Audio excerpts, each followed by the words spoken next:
एक बुजुर्ग महिला की मृत्यु हो गई। यमराज उसे लेने आए।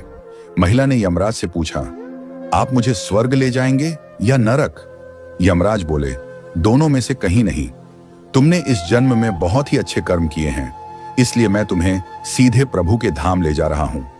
बुजुर्ग महिला खुश हो गई और बोली, धन्यवाद, पर मेरी आपसे एक विनती है। मैंने यहां धरती पर सबसे स्वर्ग नरक के बारे में बहुत सुना है।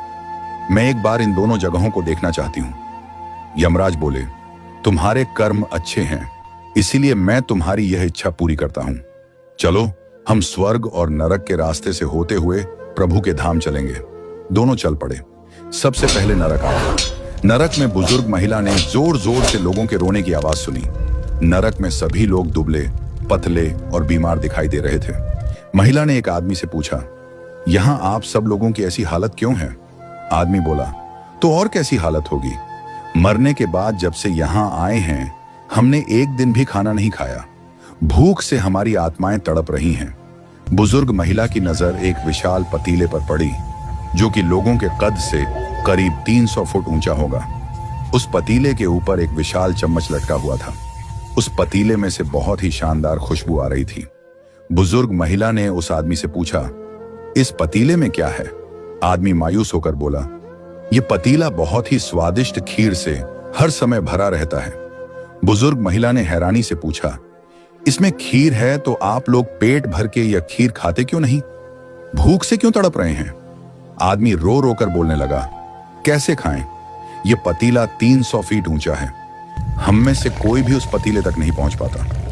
बुजुर्ग महिला को उन पर तरस आ गया और सोचने लगी, बेचारे खीर का पतीला होते हुए भी भूख से बेहाल हैं। शायद ईश्वर ने इन्हें यही दंड दिया होगा। यमराज बुजुर्ग महिला से बोले, चलो, हमें देर हो रही है। दोनों चल पड़े। कुछ दूर चलने पर स्वर्ग आया। वहां पर बुजुर्ग महिला को सबकी हंसने, खिलखिलाने की आवाज सुनाई दी। सब लोग बहुत खुश दिखाई दे रहे थे। उनको खुश देखकर बुजुर्ग महिला भी बहुत खुश हो गई।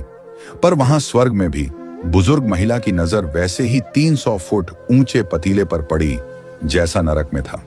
उसके ऊपर भी वैसा ही चम्मच लटका हुआ था। बुजुर्ग महिला ने वहां लोगों से पूछा, इस पतीले में क्या है? स्वर्ग के लोग बोले, इसमें बहुत स्वादिष्ट खीर है। बुजुर्ग महिला हैरान हो गई। उनसे बोली, पर यह पतीला तो 300 फीट ऊंचा है। आप लोग तो इस तक पहुंच ही नहीं पाते होंगे। उस हिसाब से तो आप लोगों को खाना मिलता ही नहीं होगा। आप लोग भूख से बेहाल होंगे। पर मुझे तो आप सभी इतने खुश लग रहे हो, ऐसे कैसे?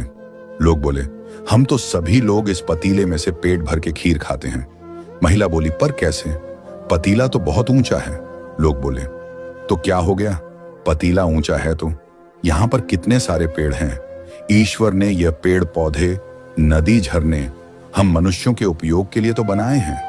हमने इन पेड़ों की लकड़ी ली, उसको काटा, फिर लकड़ियों के टुकड़ों को जोड़कर विशाल सीढ़ी का निर्माण किया। उस लकड़ी की सीढ़ी के सहारे हम पतीले तक पहुंचते हैं और सब मिलकर खीर का आनंद लेते हैं। बुजुर्ग महिला यमराज की तरफ देखने लगी। यमराज मुस्कुराए और बोले, ईश्वर ने स्वर्ग और नरक मनुष्यों के हाथों में ही सौंप रखा है। चाहे तो अपने लिए नरक बना लें, चाहे तो अपने लिए स्वर्ग। ईश्वर ने सबको एक समान हालातों में डाला है। उसके लिए उसके सभी बच्चे एक समान हैं। वह किसी से भेदभाव नहीं करते। वहां नरक में भी पेड़ पौधे सब थे, पर वो लोग खुद ही आलसी हैं। उन्हें खीर हाथ में चाहिए। वो कोई कर्म नहीं करना चाहते, कोई मेहनत नहीं करना चाहता। इसीलिए सब भूख से बेहाल हैं। यही तो ईश्वर की बनाई इस दुनिया का नियम है। जो कर्म करेगा, मेहनत करेगा, उसी को मीठा फल खाने को मिलेगा। अर्थात स्वर्ग एवं नरक आपके हाथ में ही है। मेहनत करें, अच्छे कर्म करें और अपने जीवन को स्वर्ग बनाएं।